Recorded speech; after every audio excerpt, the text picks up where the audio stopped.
Hello friend, welcome to education tutorial channel. आज हम current affair पढ़ेंगे जो कि सभी प्रतियोगी परीक्षाओं में पूछे जाते हैं। ठीक है, अगर आप कोई भी परीक्षा की तैयारी कर रहे हैं, एसएससी, सीजीएल, लेखपाल, railway, NDA, SSC GD, UP TET, air force Y group, UPSC, ETC, तो आपके लिए ये लेक्चर उपयोगी है। और ये लेक्चर नंबर 16 है। इसके पहले जितने भी लेक्चर हैं वो आपके एजुकेशन ट्यूटोरियल चैनल पर पढ़ चुके हैं। चलिए, तो बिना टाइम हम वेस्ट किए स्टार्ट करते हैं। देखिए, आज का हमारा पहला क्वेश्चन क्या है कि राष्ट्रीय वन्यजीव सप्ताह कब मनाया जाता है। तो राष्ट्रीय वन्यजीव सप्ताह कौन सा है, तो 2 से 8 अक्टूबर तक राष्ट्रीय वन्यजीव सप्ताह है। और इसका उद्देश्य क्या है, तो इसका उद्देश्य है वो है वन्यजीव की सुरक्षा करना, इसका उद्देश्य है। और देखिए, वर्ल्ड वाइल्ड लाइफ डे कब मनाया जाता है, तो ये 3 मार्च को मनाया जाता है। विश्व शिक्षक दिवस कब मनाया जाता है, तो ये 5 अक्टूबर को। देखिए, ये विश्व शिक्षक दिवस है। ठीक है, राष्ट्रीय शिक्षक दिवस नहीं है, अंतर्राष्ट्रीय समझ लीजिए, विश्व शिक्षक दिवस है। और एयरफोर्स डे कब मनाया जाता है, तो ये 8 अक्टूबर को मनाया जाता है। अगला प्रश्न क्या है यहाँ पर, देखिए, कामधेनु दीपावली 2021 अभियान का संबंध किससे है। तो जो कामधेनु है वो क्या है कि गाय के गोबर से बनी हुई गणेश लक्ष्मी जी की मूर्ति और दिया भी, मतलब जो कामधेनु दीपावली अभियान है इसका संबंध कि जो मूर्तियां हैं दिवाली के लिए दिए हैं वो सब गोबर से बनाई जाएगी। और डॉक्टर वल्लभ भाई जी के द्वारा इस अभियान को प्रारंभ किया गया है। अगला प्रश्न क्या है कि राष्ट्रीय गोकुल मिशन दिसंबर 2014 में क्यों लॉन्च किया गया। तो जो राष्ट्रीय गोकुल मिशन है वो दिसंबर 2014 में स्वदेशी नस्ल सुधार के लिए लॉन्च किया गया। अगला प्रश्न क्या है, अमृत क्रांति किससे संबंधित है। तो ये नदी जोड़ो परियोजना से है अमृत क्रांति। वतन प्रेम योजना किस राज्य की फ्लैगशिप योजना है। तो ये गुजरात की फ्लैगशिप योजना है। ठीक है, वतन प्रेम योजना। स्वच्छ भारत मिशन 2.0 कब लागू किया गया, तो 1 अक्टूबर 2021 को। और स्वच्छ भारत मिशन 1.0 कब लॉन्च हुआ, तो ये 2 अक्टूबर 2014 को। अगला प्रश्न क्या है कि गोपीनाथ बोरदोलाई पुरस्कार किस राज्य से संबंधित है। तो ये असम राज्य की है। और गोपीनाथ बोरदोलाई पुरस्कार एक लेखक निरुद्ध कुमार को मिला है और एक संस्था कस्तूरबा गांधी ट्रस्ट को मिला है। ठीक है, इन्हें मिला है और भी हैं। और ये राष्ट्रीय एकता को बढ़ावा देने के लिए पुरस्कार दिया जाता है। इंडियन पर्सोनैलिटी, ठीक है, पर्सनैलिटी ये रहेगा यहाँ पर ऑफ द ईयर कौन है, तो ये विश्वजीत चटर्जी हैं। ओलंपिक लॉरेल पुरस्कार ये मोहम्मद यूनुस को दिया गया। अंतर्राष्ट्रीय बुकर पुरस्कार ये डेविड डायोब जो कि फ्रांस की रहने वाले हैं। अगला प्रश्न हमारा क्या है, देखिए यहाँ पर 3 अक्टूबर 2021 को किस टीम ने डूरंड कप में 130वें संस्करण को किसने जीता है। तो एफसी गोवा ने। और इसका आयोजन कहाँ हुआ था, तो ये कोलकाता में हुआ था। और ये जो डूरंड कप है ये फुटबॉल से संबंधित है। संतोष ट्रॉफी, ठीक है, संतोष ट्रॉफी ये भी फुटबॉल से ही संबंधित है। यूरो कप 2021 किसने जीता, तो इटली ने जीता यूरो कप 2021। अगला प्रश्न देखिए, फीफा 2022 विश्व कप का आयोजन कहाँ होगा। तो फीफा 2022 विश्व कप का आयोजन कतर में होगा। हरा भरा एरियल सीडिंग अभियान शुरू किया है किसने, तो ये तेलंगाना द्वारा शुरू किया गया है। और तेलंगाना राज्य का गठन कब हुआ था, तो 2 जून 2014 को।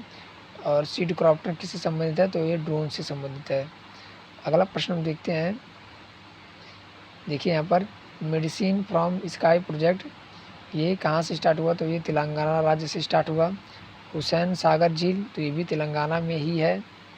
और देखिए तेलंगाना में विधानसभा सीटें कितनी हैं, तो जो विधानसभा सीटें हैं वो 119 हैं, राज्यसभा सीटें 7 हैं और लोकसभा सीटें 17 हैं, मतलब टोटल।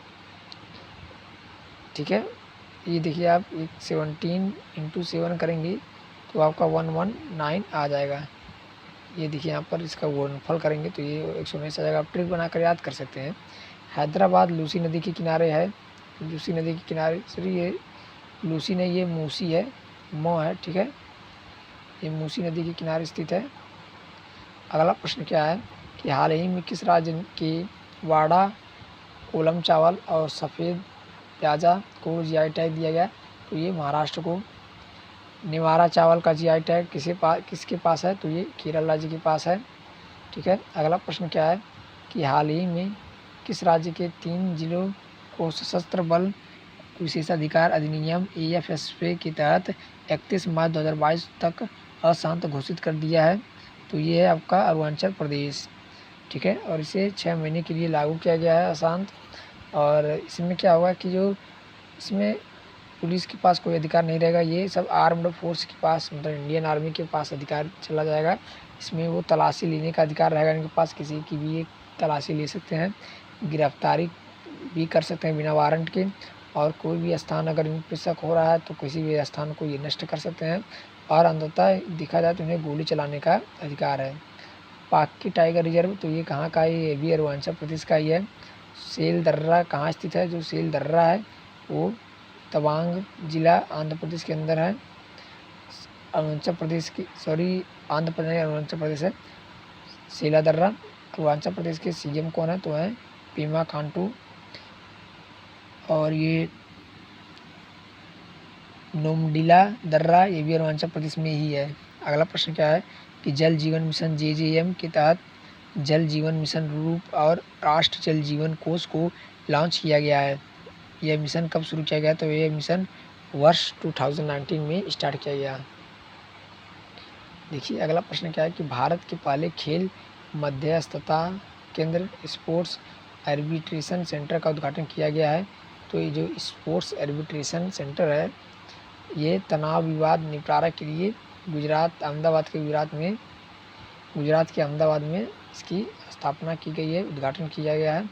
और कानून एवं न्याय मंत्री के हाथ में है ये। कौन है कानून एवं न्याय मंत्री? तो है किरण रिजिजू। राष्ट्रीय खेल यूनिवर्सिटी कहाँ पर है? तो ये मणिपुर में है राष्ट्रीय खेल यूनिवर्सिटी। और वर्ष 2021 की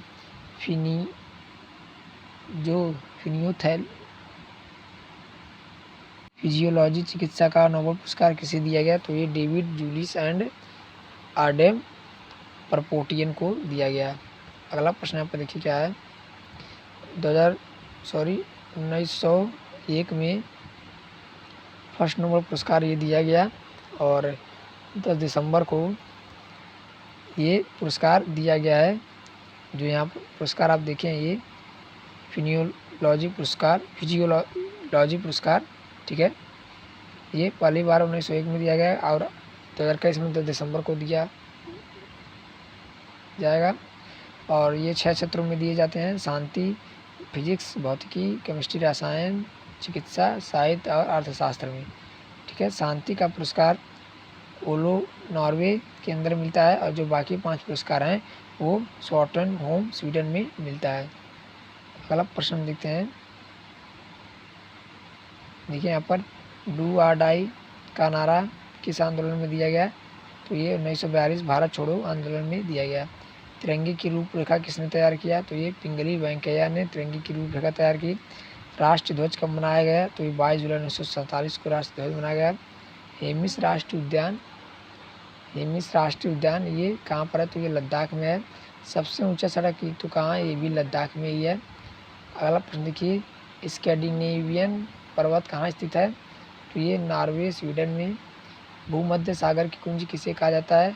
तो ये जिब्राल्टर जल संधि को कहा जाता है भूमध्य सागर की कुंज। रोम किस नदी के किनारे स्थित है? तो जो रोम है वो टाइबर नदी के किनारे है। कहाँ पर? तो ये इटली में है। एंडोरा कहाँ स्थित है? जो एंडोरा है वो फ्रांस स्पेन की सीमा पर स्थित है। ISA के महानिदेशक कौन है? तो अजय माथुर ISA के महानिदेशक हैं। अगला प्रश्न क्या है कि भारतीय नौसेना को तीसरी स्कॉर्पियन श्रेणी की पनडुब्बी सौंपी गई है। निम्न में से कौन सी पनडुब्बी स्कॉर्पियन श्रेणी की तीसरी पनडुब्बी है? तो ये है करंज। ठीक है। ये पहली कौन थी? कलवरी, दूसरी खांडेरी, और भारत फ्रांस बजट 75 के तहत से लाया गया। फर्स्ट अंडरसी टनल कहाँ पर है? तो ये मुंबई का है। अगर आप इस चैनल पर नए हैं तो हमारे चैनल को लाइक, सब्सक्राइब, शेयर करें। सब्सक्राइब करें हमारे एजुकेशन ट्यूटोरियल चैनल को। धन्यवाद।